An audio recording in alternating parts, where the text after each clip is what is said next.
ہم ایسے دستور کو اور صبح بے نور کو نہیں مانتے اور مسترد کرتے ہیں۔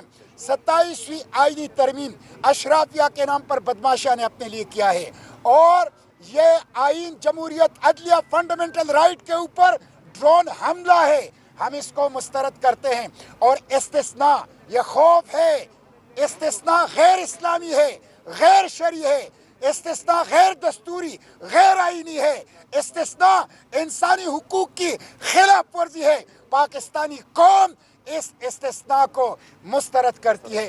اس کے آئین، جمہوریت اور پارلیمنٹ، اس کی جنگ ہم جاری رکھیں گے اور مزاحمت کریں گے۔ اور پھر یہ حکومت کیا کر رہی ہے؟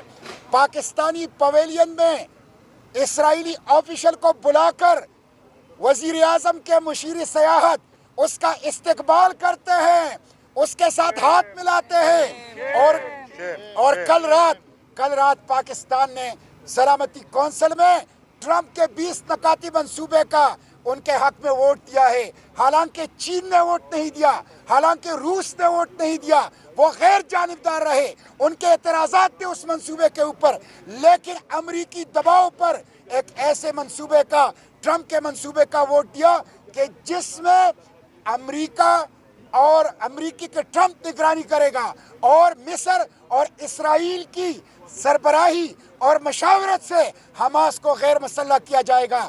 یہ غزہ کے خون کا سودا ہے، یہ فلسطین کا سودا ہے، یہ مسجد اقصی کا سودا ہے۔ کل رات سیکیورٹی کونسل میں پاکستان کا ووٹ دینا پاکستانی عوام کے جذبات کی نمائندگی نہیں، پاکستانی عوام کے احساسات اور زخموں کے اوپر نمک پاشی ہے۔ ہم اس کو مسترد کرتے ہیں۔